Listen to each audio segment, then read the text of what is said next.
Vasundhara Tewari Broota is an eminent painter who has been exhibiting since 1980. She studied art under Rameshwar Broota with a cultural scholarship from the Ministry of Culture, Government of India. She has won several awards including a silver medal at the Algiers International Biennale and the Sanskriti Award. She was also bestowed the Great Women Achievers Award, India, and also won the Junior and later the Senior Fellowship of Ministry of Culture, Government of India. Her works are in collection with NGMA, Iran Museum, Peabody Museum, and many other public and private collections. Hope that you will continue to love and support us by subscribing to our channel if you haven't already, and sharing it, and also not forgetting to press the bell icon for further updates.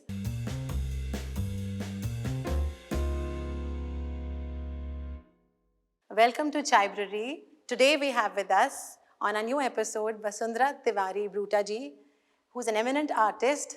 I welcome you, Vasundhara ji, to our studio today for a beautiful time that we are anticipating. Thank you so much for coming. It's such a pleasure to have you here. Thank you, Bhoomika. So, Vasundhara ji, it was very nice having my interaction with you, and I got to see your art in depth, as comprehensive as I could have addressed it or understood it through my discussions also with you. I also studied a little bit about your journey as an art teacher, and I had some very mind-opening ideas releasing from there. So I would be very happy. I know that we'll be able to pass on some of these areas of your expertise and share them with our audience. Talking about your beginning of your journey as a student, I saw that you have had your English honors with masters.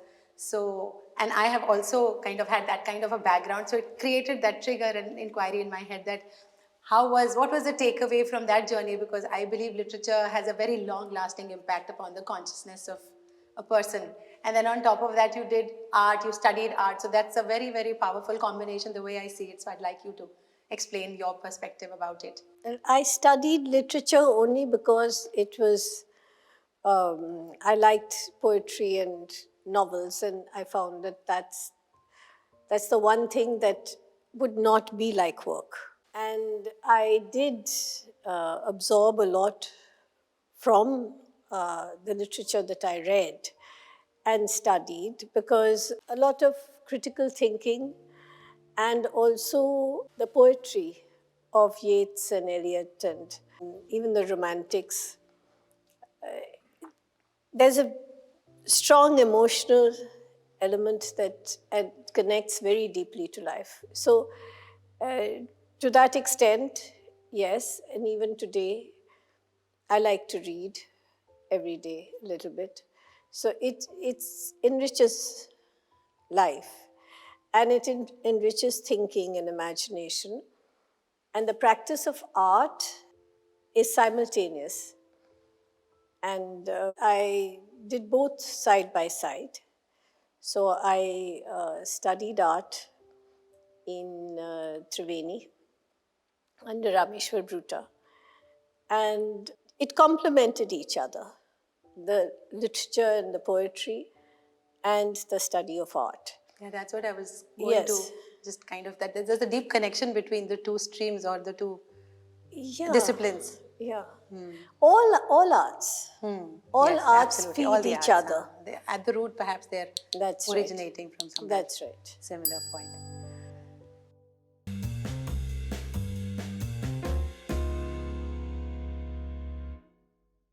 It's not necessary that the earlier work is any less than the later work. For me, that is what I feel. I feel it also.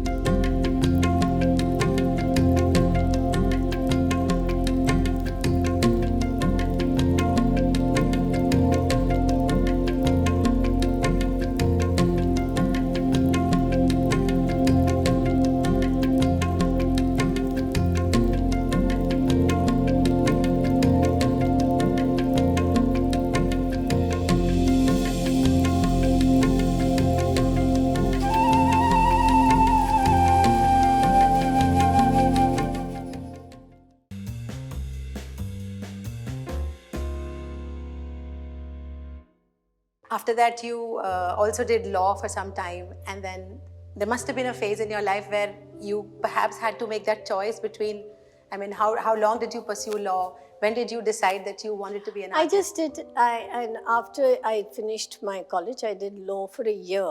I enrolled in law college and I completed a year. In my second year, I decided, because I had started exhibiting a little bit, and the work was well received. And when I saw a glimmer of hope, I just decided that this is what I would devote my time to, because if I did both together, law and art, I would not be able to do justice to either. So that was a decision that I That made was a very despite... wise decision. Sometimes people do try to hold on to two things and then somewhere along Yes, the way... but your energies, at least my energies, were limited. So I knew that I couldn't carry on like this forever. So there was no point in finishing my studies in law if I was not going to be a lawyer. But you were enjoying law. I enjoyed it. You enjoyed it. I enjoyed So it. the decision was even more difficult on account of that? Not really. Once you decide what you want to do, how you want to spend your time. So I think It's not... your personality, I mean, kind of maybe blessed with a personality which is very decisive. As the way I see it, from where I see it. Because, Yeah, so there's a lot of thinking that goes into it, a lot of rumination. And my friends advised me against it because they said it's economic suicide. Because at that time, art was not really a profession you went into if you had a choice of other things. At least as a financial backup, you can't really... But art is not like that, no? It's more of a vocation. So it's, and it's, the pull is irresistible. So it's a calling. It's a calling, and there's a personality profile which we call the risk taker. So there's a huge element of a risk taker in an artistic temperament. That's right. But I got a little bit of appreciation and recognition early on. So and that helped. That helped in my... sense of clarity was... Yeah, my sticking to the path and being... having the confidence. Yeah. Had it been maybe if somebody else in your place and the initial phase would still have been a struggle, then the question would have lasted and the confusion would have lasted longer. Maybe. But for your art to have been recognized in a very initial stage gave you that additional edge to be able to decide in time. So you have used a woman's figure in a very anti-conventional manner, especially the time that you use the nude, not in the traditionally aesthetic manner, breaking the norms. And how was that, how was treading into that? Was it easy? Well, you know, when you're studying art, you do study the figure. So it's the norm. And I enjoyed drawing, and for my expression, using the female figure came very naturally to me, because it's I was familiar with it, and being a woman myself, using a female figure made sense. And it's just that at that time, the times were such that mainly male artists would make the female nude, and they would, it was always obviously from the outside, so it's in a way objectified.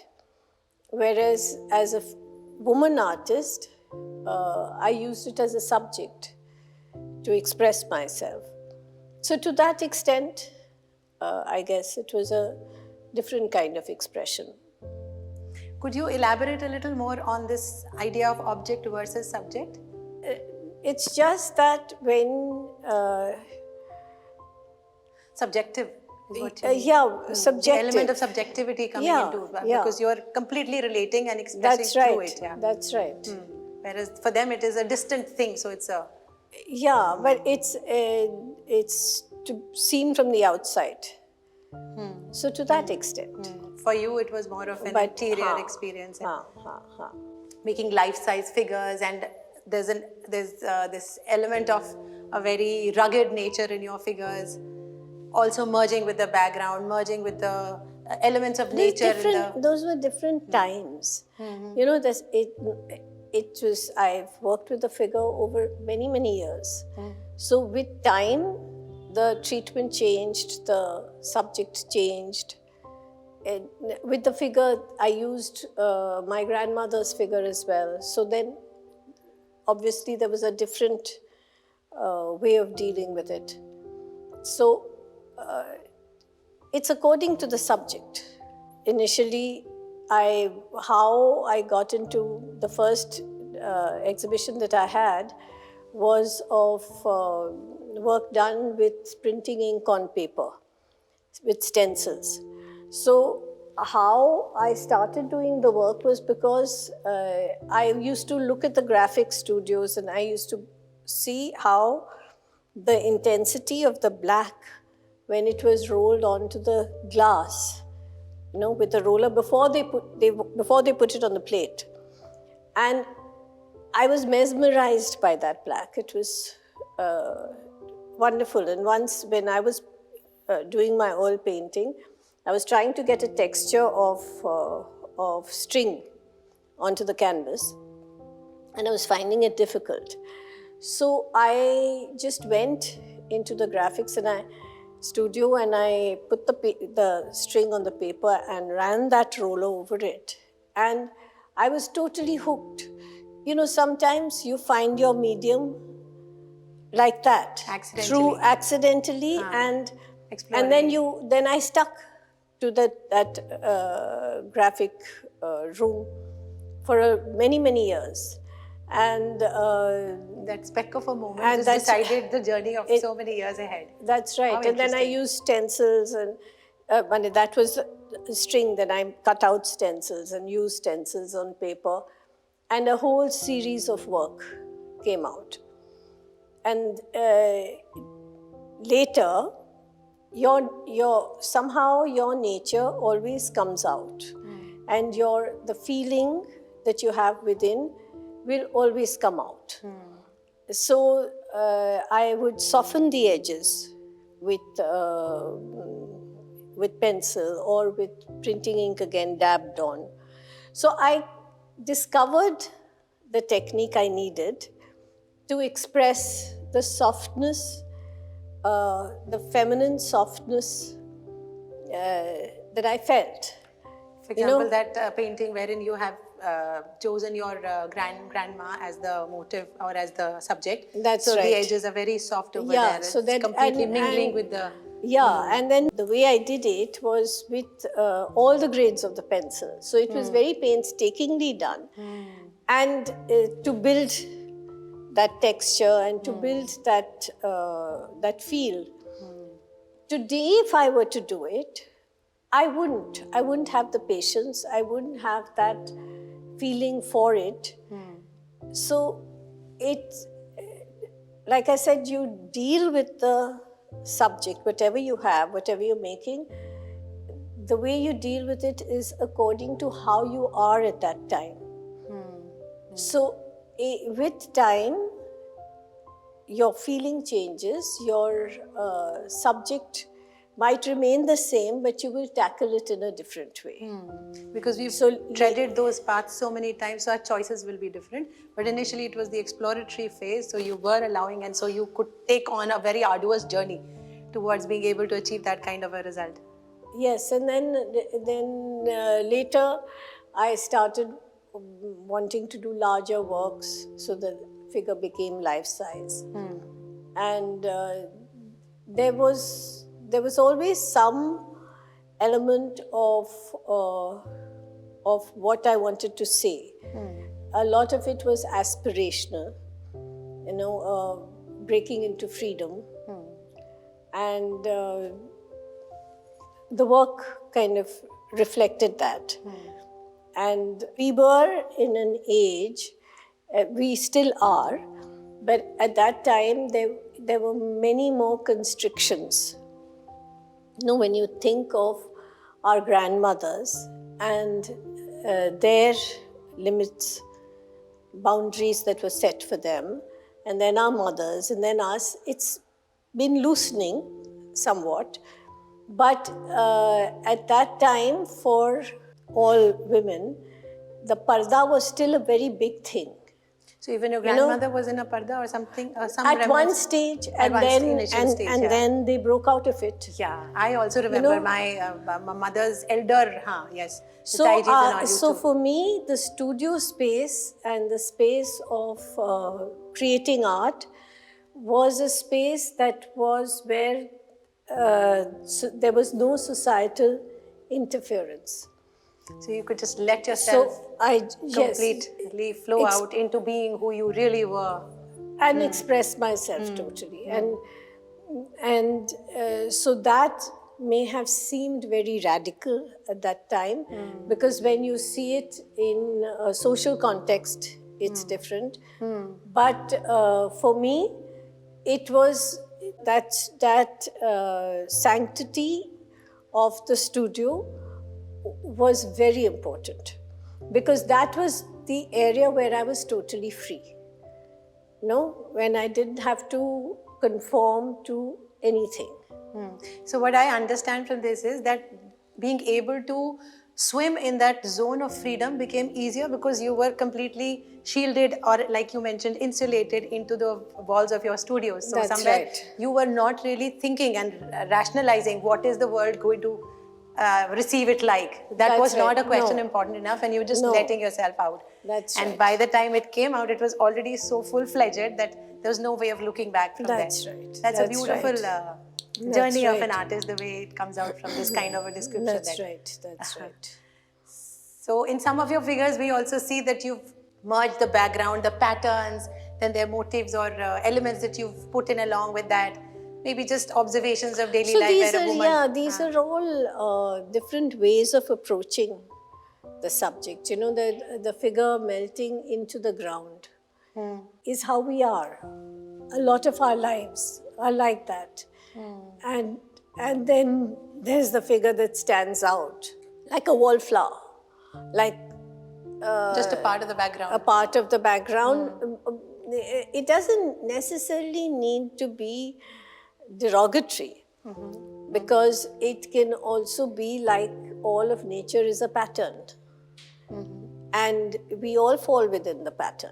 But I mean, if I were to just kind of play a devil's advocate, how is nature all patterns?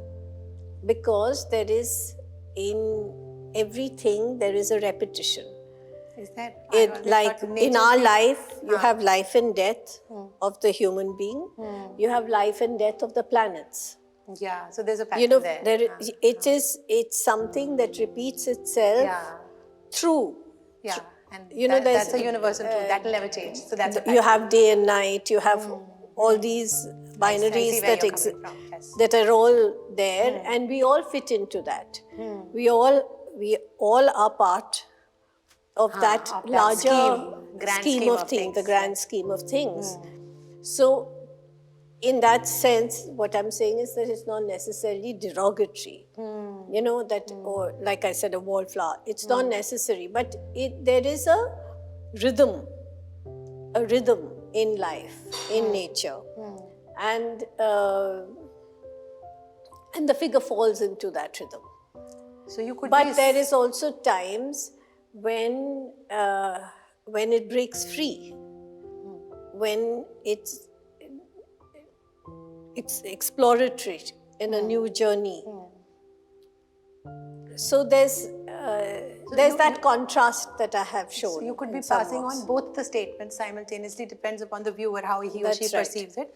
That, okay, pattern may not be necessarily a very bad thing in life, but simultaneously when you're just completely maybe suppressed into patterns, then the need to break out of it may be important. That's right. Yeah. So how do you see the trajectory of your journey so far? Do you see an evolution, or you have a different perspective about it? It's like life. Like you get older, you get more mature, you have different experiences. But that does not mean that the experiences that you had so many years ago were less relevant than what you have today. So for me in art, it's the same way. It's if I see my work in the early 80s, and I can kind of go back to that point of time, that experience, and and I remember how I did it. I remember what I felt. And I was a different person. I had a different way of looking at things. I had a different sensitivity towards things. And I see the evolution that you call it, I don't see it as a linear kind of progress. There are different experiences and a different way of looking at things which expresses itself. And of course, on the journey, you pick up so much because of experience, again, of the way of doing things, of technique, of mastery over things. But it's not necessary that the earlier work is any less than the later work. For me, that is what I feel. I feel it also with other artists that I see, that sometimes the work they did in their 30s was the most significant.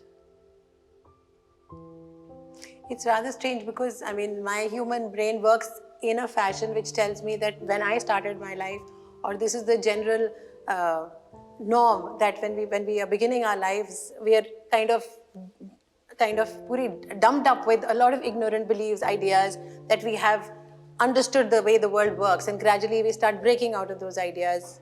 That is what I see as evolution, and once you break out of those ideas, then of course there are different glimpses that life offers to you, and then of course that's evolving your consciousness in a different way. And but of course the point you're making is that not necessary that the art created in that initial phase is to be pitted against the next phase and compared. Of course. There's no hierarchy between the... And to a certain extent, of course, you need that experience, and you need that to be immersed in art so much for that phase to start, to make any significant work. But all I'm saying is that not necessary that what I did yesterday and what I'm doing today and what I'm going to do tomorrow, my tomorrow will be better than yesterday. Not necessary. It's not necessary. Totally. Unless one is actually shedding all the ignorance, which I don't know, I mean, how much of ignorance are we able to shed, or we keep cyclically moving in that? What would you say to that? I mean, do humans generally... It's not to do with the mind. Art is not necessarily to do only with the mind. Art, you also mentioned, is something like diary writing. It is, and it's the spirit. And it's the strength of your intuition. All that working together. What is the experience of, I mean, when you go to a painting and it's calling you and some ideas are building up inside you, and you go to it and then you are able to see it completely express itself out. How do you feel after having finished a work? It feels great. It feels, if it works out, you get a feeling of recognition. You know, there's something that you've expressed and it relates to you. So that is a beautiful feeling. When you said recognition, you're not talking about the world recognizing it at that moment. No. It's your own inner sense of... Yeah, your own relating to it. You know, you feel that it's expressed you in some ways. You recognize yourself in the work. And it comes and reveals a part of you which was perhaps... So that is a beautiful part of it. No?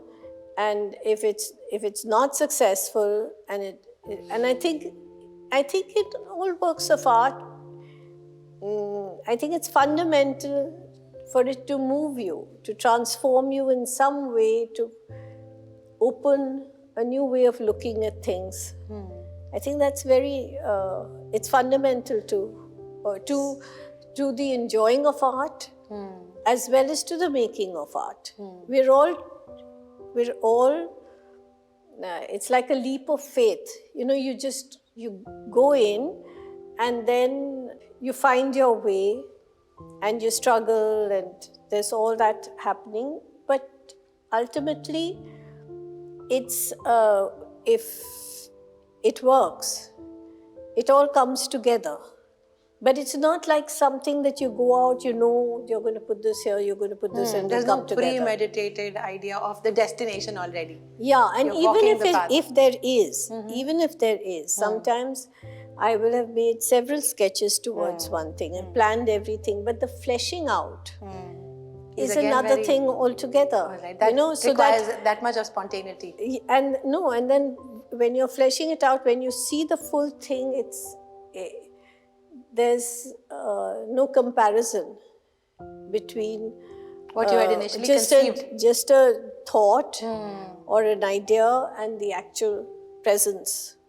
The presence of the work of art is the important so thing. interesting that it triggers as an idea, but the journey post that Yeah. can be so, I mean, it can be so full of surprises that it That's right. leaves you completely. That's right. So you also mentioned that unless it moves you. So when while in the process of art, there are times when it's just intensely impacting you. When in the process, you kind of start thinking also. You start relating, and it starts becoming clearer. And then finally, when you make it, but it's not all logical. That's what I'm saying. It's not all logical. A lot of it is to do with visual experience, with feeling. So it's not an illustration. That's in all forms of art. You know, you can have two people singing the same thing and the same, maybe even the same notes, but then how the notes are sung. Makes all the You know, difference. how evocative was it? That makes all the difference. I happened to go through some of your video interviews where you were talking about, I mean, I got to see the side of you as an art teacher. So certain ideas which I realized that it's been so many years that I have still not been able to, the way it clicked to me when you mentioned it. So I said what an art teacher is supposed to do to a student is to just let him or her be. Explore the medium without any directions to be given in that initial phase or even in the later phase. I want you to talk about that side.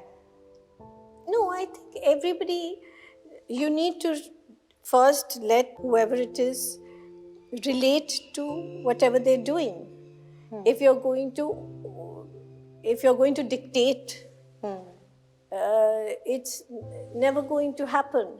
That relationship is not going to form. But it's not like I've done a lot of teaching. I just taught little children.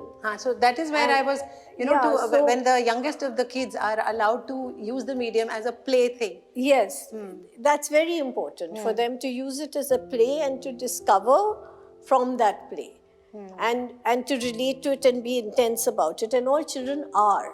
They're naturally like that. It's unfortunate that when a teacher kind of straitjackets them and says, no, not like this, you know, that thing of it being their own is very important. Yeah. The child's doing something and you go and draw over it, it stops making it his own. Absolutely. So it's not, in my growing up it's not years, acceptable. My interaction with art and my understanding of art was restricted to certain do's and don'ts, certain ideas of perfection, and then living up to them. And if you're falling short of it, then you're not. So the idea of a good artist being maybe realistically good, but then I think over the years I don't know how much of that has percolated to the grassroots of the mindset where it needs to reach out to, of being able to explore art just as a medium. I think for children, the main thing is to allow them to explore, and B, for them to be taken to exhibitions, to be shown art, and then they make their own. They have their own development taking place. They have their own eye looking at things and thinking about it. So, like I said, it's not necessarily just a mental kind of thing. It's that visual awareness that creates. So there's this concept of standing. If you can make somebody stand before a work for a longer period of time, then they start looking. you know. So basically it's a slowing down. If you can slow down, That's a beautiful and point you made. even in all the arts, even in music or anything, if your mind has to slow down, your attention has to be on Sustaining whatever for a bit. you're listening to or whatever you're seeing, and then naturally you start responding. Naturally you start understanding and relating. I think this is a very important point that you've made. I mean, to be able to withhold your mind for a bit to just get connected to something and Yeah. what it is trying to convey to you. That's right. Without getting into the pressure of trying to verbalize it, That's just right. being with the experience and the feeling of what it is doing to you. That's right. So I was exposed to art in different forms, mainly music. That is and where my thing next from, question was going to be. From when I was a child. So this kind of relating to the feeling that comes from art, it was a natural kind of thing that developed, through. You had a very, very enriching phase of that childhood where in my interaction with you, I realized that your mother was a musician and then she That's right. was learning under the elder brother of Pandit Jasraj. And there was Pandit Jasraj used to come and touch her feet. So, and then you would go for overnight concerts with her. So That's music right. was constantly being absorbed. That's And right. that was your exposure to the arts. I mean, That's what right. a lovely and adorable childhood, or a very envious kind of a. Well, no, that's one part of the childhood. That there was a lot of music around, and there was this creativity.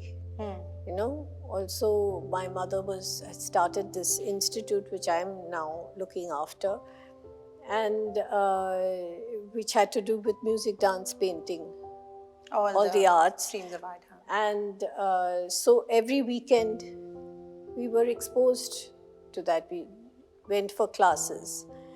And the lady that she was running it with, her son was Mukund Lat, who then became a big music scholar. And so there were stories that they'd spin, of fairies and ghosts and all that would come to a perfect end just before it was time to go. So those experiences, they make a lot of difference. What happened is that they make you fall in love with art, with that kind of life. It makes you, it brings the attractiveness of it very close. Now that you're mentioning this, I am recalling my own early childhood days with my closest Masi. And she was an artist and she was a storyteller. So every night I would sometimes sleep with her. She would just weave those fairy tales. And now I look back in the context of what you are describing and feel so much more grateful for those memories or what she did with me effortlessly. And I didn't even register what was happening to my consciousness in those moments. But I think some huge nourishment and enrichment was going into That's me. right. And now I feel so happy just recollecting those memories. Even That's after my right. interaction with you yesterday, I was deep into my reverie with the time that I spent with her. That's And right. my gratitude for her multiplied just because of this interaction that I had. That's right. That's so beautiful. right. I mean, we really need to value the adults around us who spend that kind of time with children and That's right. give them stories or That's right. create that environment. That's so you got exposure to music also? You went from Yes. this, okay. Music, art, literature. So you were an all-round. So it was just, everything is interrelated. So and each thing enriches the other. So it was even today I enjoy. So any other aspect of your life you'd like to share with us? You've been an artist of a very high cadre and you've participated in so many international shows. Your works are in some of the most important galleries around. So what has been, anything that for a normal layman would be this happens in a story like that. I think main thing is that you need to love whatever you're doing. I think that's the main thing, and then that makes the work not work. Wow. Yes. It's no longer in the realm of work, and it's the world of art is a beautiful world. There's all the struggle, everything, whatever comes with it. It's a reward in itself. The best time is the time spent in the studio. And everything else is like a cherry on the cake.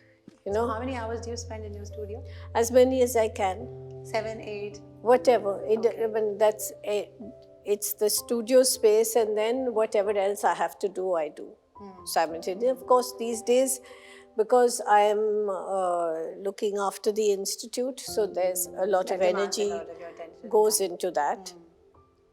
But otherwise, I feel that it is